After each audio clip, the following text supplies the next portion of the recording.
जसजशी आषाढी एकादशी जवळ येत आहे त्या निमित्ताने आता विठुरायाच्या भक्तांना पंढरपूरला जाण्याची ओढ लागली असून आता महाराष्ट्रभरातून तसेच महाराष्ट्राबाहेरूनही वारकरी विठुरायाच्या दर्शनासाठी पायी जात आहे।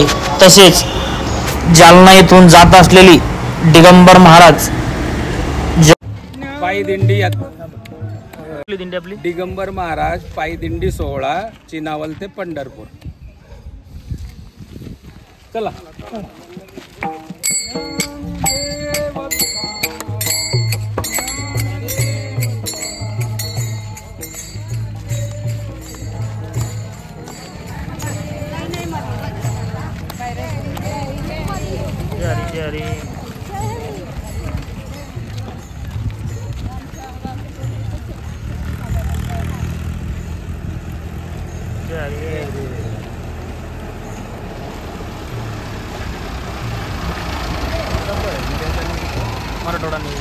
मराठवाडा